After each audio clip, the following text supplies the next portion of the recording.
I still remember the smell of fresh paint and polished metal the day I brought my new bike home. It gleamed under the soft afternoon sun like it had just rolled straight out of a dream. The chrome reflected everything around it. The clouds drifting lazily above, the narrow lane in front of my house, and the faint outline of me, grinning like a child on his birthday. I had been saving up for months, setting aside a little from each paycheck, resisting every small temptation to buy something else. And now here it was, my first big purchase in years that wasn't just practical, but something that made my heart race. It wasn't just a machine to me, it was freedom on two wheels. It was the promise of late-night rides with the wind biting at my cheeks, of early morning runs to the far edges of town, of feeling alive in a way that only the hum of an engine and the blur of the road can give you. I ran my hand along the seat, the leather still stiff and untouched, and imagined the countless journeys it would take me on. I was still lost in the glow of my own excitement when I heard footsteps and a voice call out from behind me. "Nice ride," the voice said, smooth and teasing, and when I turned, there he was, my neighbor. He leaned casually against the low wall separating our houses, one eyebrow slightly arched as if he'd been waiting for me to notice him.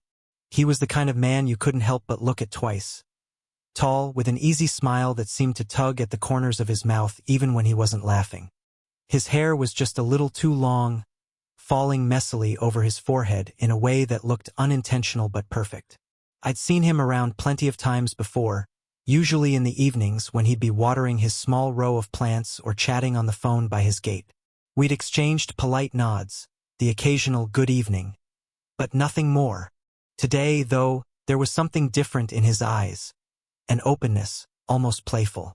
"You know," he said, pushing himself off the wall and strolling over to where I stood, "I've never actually learned how to ride one of these. Think you could teach me?" The question caught me off guard. I stared at him for a moment, trying to read if he was serious or just joking. "You want to learn to ride a bike?" I asked, gesturing toward my shiny new purchase. "Why not?" He grinned, that easy, confident kind of grin that seemed to make the air around him lighter. "You've got the perfect teacher, and I've got the perfect excuse to hang out with you." I felt my face heat just a little at that, though I wasn't entirely sure why. Maybe it was the compliment tucked inside his words. Maybe it was just the suddenness of the whole thing. Part of me wanted to say no. I'd only just gotten the bike, and the idea of letting someone else handle it, especially a complete beginner, made me uneasy. But there was also a part of me that didn't want to ruin the moment. We didn't know each other well, but I'd always noticed he had this way of making conversations feel easy, like you'd known him longer than you had. He seemed friendly enough, harmless in that neighborly sort of way. My mind ran through all the brief interactions we'd had before. The polite small talk about the weather, the time he'd helped carry my groceries when a bag tore, the smile he'd given me last Diwali when I'd passed him a plate of sweets. He was the kind of person you instinctively trusted, even if you couldn't put your finger on why. So, despite my initial hesitation, I found myself nodding. "All right," I said, "but we're taking it slow. No racing or crazy tricks." He laughed, holding up his hands in mock surrender. "Scout's honor. Slow and steady. I'll be the best student you've ever had." As he stood there, eyes bright and posture relaxed, I couldn't help but think this might turn out to be more interesting than I'd expected. At the time, I had no idea just how right I was. We rolled the bike out of the driveway, and I felt a little rush of pride when the engine purred to life on the first try. He climbed on behind me, and I felt the seat dip slightly under his weight. His hands hovered uncertainly before finally resting lightly on my sides. "Don't worry," I said over my shoulder. "You're not going to fall off as long as you hold on." We eased onto the main street, heading toward the open ground I knew would be empty at this time of day. The late afternoon sun spilled golden light across the road, catching on the polished curves of the bike. The air was warm, but there was a hint of a breeze that tugged gently at my shirt. The streets were alive in that everyday way, the distant hum of traffic, the occasional bark of a dog behind a gate, the tinny jingle of an ice cream cart somewhere nearby. I could smell the faint tang of petrol mixed with the sweetness of frying jalebis from a corner stall as we passed. It was going well until it wasn't. At first, his touch was light, just enough to keep his balance. But a few minutes into the ride, his hands slid a little closer around my waist. I figured maybe it was just instinct. Riding pillion for the first time can be tricky. Then his fingers brushed against me again, this time lingering for a moment before settling in. I kept my eyes on the road, trying to pretend I hadn't noticed, but my mind had already gone on high alert. "You okay back there?" I asked, forcing my voice to sound casual. "More than okay," he replied, his tone carrying a smile I didn't even have to see to know it was there. I was about to tell him to ease up when he leaned just a little closer, his breath warm near my ear. "You know," he said, his voice low enough that it was almost swallowed by the hum of the engine. "Learning to ride the bike. That's just an excuse." My hands tightened on the handlebars, but I kept riding. "An excuse for what?" I asked, half already knowing I might not want the answer. "For this," he said, his fingers giving the lightest squeeze around my middle. "For being close to you. I actually like you. Let's try something new." For a moment, I forgot about the road entirely. The words hit me in a strange way. Unexpected, a little unsettling, but not entirely unwelcome. My first reaction was surprise. This was my neighbor, the guy I waved to while watering plants, the one I'd shared polite festival greetings with.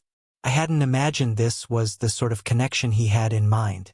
Then came discomfort, a tightening in my chest. I wasn't sure how to respond, and I hated not having the right words immediately. But beneath all that, there was something else. A faint hum of curiosity I couldn't quite shake. Still, I had a bike to keep upright, and I was suddenly very aware of how much more dangerous this conversation felt while balancing on two wheels in traffic. I cleared my throat and forced a laugh. "You really picked the worst time to tell me that," I said. "Why? You can't multitask?" he teased. "I can multitask," I replied, swerving slightly to avoid a pothole. "But not if you keep making me wonder if you're about to make a move while I'm driving. Is that a challenge?" "Not even close," I said quickly, and I could feel his chuckle vibrate against my back.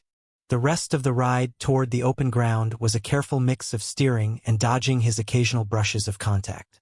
Every time his knee bumped mine or his hand shifted slightly, I had to fight the urge to overcompensate on the throttle. At one point, when we slowed for a speed breaker, he leaned in so close I thought he might actually say something else daring. But instead he whispered, "I think I'm getting the hang of this riding thing." "You're not even driving," I shot back, shaking my head. "Details," he said, grinning. By the time we reached the open field, I wasn't sure if my shoulders were tense from holding the bike steady or from trying to process what had just happened. I killed the engine, letting the sudden quiet settle around us, broken only by the distant calls of street vendors and the soft ticking of the cooling metal beneath us. I turned to look at him, ready to say something, anything, but the way he was smiling made me pause. There was no pressure in it, no smugness, just an easy confidence, like he'd simply told the truth and was content to let it hang there. And me? I was still trying to decide if I was annoyed or just intrigued. We'd barely started going over the basics, how to balance when the bike's moving, how to grip the handlebars, when I felt a strange wobble under us. At first, I thought it was just uneven ground, but then there was that unmistakable flop flop flop sound from the back wheel. "Oh," I muttered, swinging my leg off and checking the tire. One glance was all it took. Completely flat. A neat little puncture, probably from one of the bits of broken glass scattered along the road we'd taken earlier. He got off, looking vaguely guilty, like he thought he'd somehow caused it just by sitting there. "Was it me?" he asked. "No," I said, suppressing a sigh. "Unless you have secret tire-popping powers, it's just bad luck." The afternoon sun had gotten hotter, and within minutes, sweat was running down my back. The sound of the deflated tire scraping the road was just as irritating as the way my neighbor kept pretending to help by lightly touching the bike but not actually putting in any muscle. "You know, I think this is harder than riding," he joked, still following me like it was a casual stroll. "Then you should try actually pushing." I shot back, but my tone was more amused than annoyed. After what felt like forever, we reached the mechanic's place. A cramped little shop wedged between a shuttered tea stall and a row of old residential buildings. The smell of grease and warm metal hit me the second we stopped. The mechanic looked up from under the hood of an old scooter, wiping his hands on a rag. He was in his late 30s, lean but solidly built, with sharp eyes that seemed to take in more than he let on. "Puncture?" he asked, glancing at the sagging back tire. "Yeah," I replied, nodding. He motioned us in. "Leave it there. I'll have a look in a bit." As I rolled the bike closer, I caught the faintest flicker of a smirk cross his face when he glanced between me and my neighbor. Not in a mean way. More like he'd just picked up on something I wasn't saying out loud. "You from around here?" he asked, crouching to inspect the wheel. "Yeah," I said. "Just a few lanes over." He nodded. Then his eyes briefly shifted to my neighbor, who was standing with his hands in his pockets, looking like he belonged anywhere but in a mechanic's shop. "Friend of yours?" "Neighbor," I replied quickly. "I'm teaching him to ride." The mechanic's smirk widened a little, but he didn't comment. Instead, he said, "Won't take long. You can wait here." I hesitated, checking the time. There was an errand I'd promised to run, just picking up some paperwork from a nearby shop. It was only a short walk away. "Actually, I've got to grab something," I said. "You okay waiting here?" I asked my neighbor. "Sure," he said easily, leaning against the doorway like he had all the time in the world. The mechanic gave me a nod of acknowledgement, already pulling tools from a drawer. As I started walking away, I didn't think twice about leaving them there. In my mind, it was just a quick fix, and I'd be back before the tire was even patched. The street ahead was quiet, the heat rising in shimmering waves off the asphalt. My mind was already shifting to the list of things I needed to get done that day. If I'd known how different the scene would be when I returned, maybe I would have thought twice about leaving them alone together. But at that moment, I was just grateful for the break from the sun and the scrape of a flat tire. By the time I made my way back, the sun had dipped just enough to cast long shadows across the street. The air still held its sticky warmth, but there was a hint of evening cool creeping in. I spotted my bike before I saw either of them. Parked neatly to the side of the shop, back tire fixed and looking road-ready again. My neighbor was still there, leaning casually against the open frame of the workshop. He was mid-conversation with the mechanic, his body relaxed, one ankle crossed over the other like they'd known each other far longer than the 20 minutes I'd been gone. The mechanic looked up as I approached, and there it was again, that faint, knowing smirk. It was the kind of look that made you feel like you just walked into the middle of a joke you weren't in on. "Back already?" he asked, tossing the rag onto his workbench. "Yeah," I said slowly, my eyes flicking between him and my neighbor. "Looks like you got it fixed." "All done," he confirmed, then turned his gaze back to my neighbor. "Hey," he said with a little tilt of his head toward the back of the shop. "Why don't you come inside for a minute? I've got something special to show you." Now, under normal circumstances, that might have sounded harmless. Maybe he wanted to show off an old restored bike or some clever tool he'd rigged together. But something about the way he said it, and the way my neighbor's lips curved just slightly in response, made my stomach tighten. My neighbor glanced at me, like he was checking if I'd object, but I just shrugged. "Go ahead," I said, though my voice came out more neutral than I felt. He followed the mechanic inside, disappearing into the dimly lit back room of the workshop. I stayed outside, leaning against the doorway, telling myself it was none of my business what they were talking about. But the truth was, my curiosity was already gnawing at me. I tried distracting myself by checking over the bike, but my mind kept circling back to the same thought. What exactly counts as something special in a mechanic's shop? Was it some rare part? A vintage bike frame? Or something else entirely? Every few seconds, I caught myself straining to hear through the faint clinks of metal and the low hum of their voices inside. The tones didn't sound tense, more like the easy rhythm of two people enjoying themselves. That's when another thought crept in, quieter but sharper. Am I jealous? It was ridiculous. This was my neighbor, the guy who just hours ago been making me uncomfortable with his "let's try something new" line. I should have been relieved to hand him off to someone else for a bit. But the longer I stood there, the more I found myself wondering what exactly they were talking about, and why I suddenly cared. Maybe it wasn't jealousy. Maybe it was something more protective. The mechanic seemed fine, but I didn't really know him. What if special meant some kind of scam? Or maybe I was just being nosy, my mind itching for a piece of information it didn't have. Either way, my foot started tapping against the ground in a restless rhythm. I could see faint shadows moving through the frosted glass at the back of the shop. My neighbor's taller frame, the mechanic's more compact one. Their movements seemed relaxed, even familiar. Somehow, like they'd hit an instant friendship. I crossed my arms, telling myself I'd give them a few minutes before I poked my head in. But those few minutes felt like an eternity. Every sound, the clang of a dropped wrench, the low rumble of laughter, only pulled my attention tighter, and the whole time, that damn smirk the mechanic had given me earlier kept replaying in my mind. When I finally heard footsteps heading toward the front, I straightened instinctively, trying to look like I hadn't been eavesdropping on their shadows the entire time. My neighbor stepped out first, still wearing that easy smile, followed by the mechanic, who looked downright pleased with himself. They didn't offer an explanation, and I didn't ask. Not yet, anyway. He stepped out of the workshop with the kind of smile you don't see every day. Not just a polite grin, but the kind that comes from somewhere deeper. His shoulders looked looser, his posture more assured. Whatever had happened in that back room, it had left him lighter, like he'd just set down a weight he'd been carrying. The mechanic followed, wiping his hands on the same rag, but instead of going back to his workbench, he gave me a look. Not the sly smirk from earlier, but something calmer, almost thoughtful. You know, he said, leaning against the doorway, sometimes you've got to listen to people with more than your ears. I blinked. What's that supposed to mean?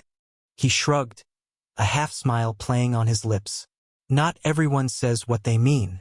Some folks talk with their hands, their eyes, the way they stand next to you. If you wait for them to spell it out in words, you'll miss the whole conversation. I wasn't sure if this was random wisdom or something aimed squarely at me, but before I could ask, he waved us toward a pair of plastic chairs outside the shop. Tea, he offered. A few minutes later, we were sitting in the late afternoon shade, each holding a steaming glass of chai in our hands. The mechanic stayed standing, sipping from his own glass, watching the street with the relaxed patience of someone who's lived in the same spot long enough to know its every sound. For a while, no one said much. My neighbor leaned back in his chair, looking perfectly at ease, his legs stretched out, ankle tapping lazily against the ground. I took a sip of tea, its spiced sweetness settling warmly in my chest. Finally, he broke the silence. You're wondering why I said what I said earlier, he said, glancing at me but not in a challenging way. I'd be lying if I said I wasn't, I replied. He looked down at his glass for a moment, swirling the tea like it held the right words. The truth is, he began, I've been wanting to talk to you for a while, but I'm not great at normal introductions. I either end up saying nothing or saying something that sounds ridiculous. That explains the let's try something new line, I said dryly. That earned me a sheepish grin. Exactly. I thought maybe if I made it playful it'd be easier. But I think I just ended up making you uncomfortable. I didn't answer right away. I was remembering that moment on the bike, the way his words had knocked me off balance, the odd mix of surprise and something else I hadn't wanted to admit. I won't lie, I said finally. It did throw me off. You came on pretty strong. He nodded, taking the hit without flinching. Fair. I wasn't trying to make you feel pressured. I just thought it might be better to say something rather than keep pretending I only waved to you because we're neighbors. There was something disarming in his honesty, not the kind that tried to win you over, but the kind that just laid itself out and let you decide what to do with it. I guess I can appreciate that, I said after a pause. I mean, most people don't say what they're actually thinking. They just hint at it and hope you figure it out. That's what I told you, the mechanic said suddenly, pointing at me with the neck of his glass. Listen beyond words. We all laughed at that, the tension easing just a little. The conversation drifted to lighter things, the best tea stalls in the area, the time the mechanic had ridden all the way to another city on a patched tire, the ridiculous shortcuts my neighbor swore were faster but never actually were. By the time the last drops of tea were gone, the earlier awkwardness had thinned into something else. Not quite friendship, not quite anything more, but something that could grow either way. The mechanic went back to his work, and my neighbor stood, stretching like he was shaking off the last of whatever had been weighing on him. "You ready to ride back?" he asked. I looked at him for a moment, really looked, and realized I didn't mind the idea as much as I had before. "Yeah," I said, smiling faintly. "Let's go." The sun was dipping lower now, spilling warm streaks of gold across the mechanic's dusty workshop. My neighbor leaned against the counter, sleeves rolled up, while I held the patch kit the mechanic had handed over. "All right," the mechanic announced with mock seriousness. "Time to see if you two can work together without killing each other." I smirked. "We've never killed each other before." "Ah," the mechanic winked. "But you've never changed a tire together either. True test of compatibility." My neighbor laughed. That low, easy sound that seemed to have shed the awkward edges from earlier in the day. "Come on," he said, crouching down beside the bike. "You hold, I fix." "Or," I countered, kneeling opposite him, "we both fix." For the next 20 minutes, the three of us became an unlikely team, the mechanic tossing in exaggerated instructions like a sports commentator, my neighbor doing most of the actual repair, and me pretending to be his assistant but secretly enjoying how natural it felt to be here. We bumped elbows, exchanged small jokes, and somewhere between checking the tube for leaks and tightening the wheel bolts, I realized I was comfortable. No overthinking. No guarded distance. Just two people sharing a task, and a mechanic acting like our self-appointed chaperone/love guru. "See?" the mechanic said, stepping back to admire our work. "A couple that fixes a bike together stays together." "We're not a couple," I started. "Not yet," the mechanic said under his breath, loud enough for both of us to hear. My neighbor just grinned and didn't deny it. When we were done, I wiped my hands on a rag and looked at him. "So, no more strange approaches? No more weird mind games?" He raised a hand, mock solemn. "No more games. I just want to spend time with you. Honestly. No pressure, no hidden agendas." The mechanic coughed pointedly. "Except maybe a coffee date or two." "Coffee I can handle," I said, trying not to smile too much. We settled the bill, thanked the mechanic, who gave us a parting speech about communication and reading signals, and rolled the bike out into the cooling evening air.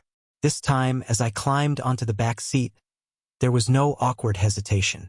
My neighbor glanced over his shoulder, his smile easy. "Ready, ready," I said, and I meant it. The road stretched ahead, still the same bumps and turns, but the ride felt different. Lighter. No invisible weight between us. Just the hum of the engine, the rush of air, and the quiet possibility that maybe, just maybe, this was the start of something neither of us had planned, but both of us were willing to see through. The late afternoon sun had turned honeygold, stretching long shadows across the road as we prepared to leave the mechanic's shop. My neighbor wheeled the bike forward, and for the first time since morning, there was no awkwardness in the air, only a lightness that made me strangely reluctant for the day to end. "Ready?" he asked, his voice carrying a note of warmth that hadn't been there before. I nodded, climbing on behind him. This time, I didn't fumble to find my balance or hesitate before placing my hands at his sides. My fingers rested there naturally, as if they had finally found their place. We rolled onto the road, and the wind rushed past us, carrying away the stale fragments of earlier misunderstandings. My neighbor tilted his head slightly, just enough for his voice to reach me over the hum of the engine. "So, still think I'm a bad rider?" I laughed softly. Not as bad as I thought, but I'm still watching you." "Good," he replied with mock seriousness. "Keeps me from showing off too much." The teasing was easy now, not barbed or defensive, just playful. And somewhere between the mechanic's unexpected wisdom and the shared laughter over tea, the tension that had colored our earlier interactions had faded, replaced by something gentler. As we passed the small tea stall where we had stopped in the morning, I felt a strange nostalgia, even though it had only been hours ago. Back then, every word had felt like a cautious step, Now, it felt like the road itself had opened up between us. You know, he said after a while, I didn't think you'd actually agree to ride with me again after, well, earlier. I smiled, though he couldn't see it. I didn't think so either. But people can surprise you. There was a quiet pause, the kind that didn't demand to be filled. The hum of the bike, the occasional bark of a distant dog, the warm breeze. It all seemed to settle into a rhythm that matched my own thoughts. When we slowed to pass through the market street, I noticed how the shopkeepers greeted him with casual waves, how he returned each one with a nod or a grin. He had a way of fitting into the spaces around him, of being known without trying too hard. I wondered if I'd ever learn to do the same.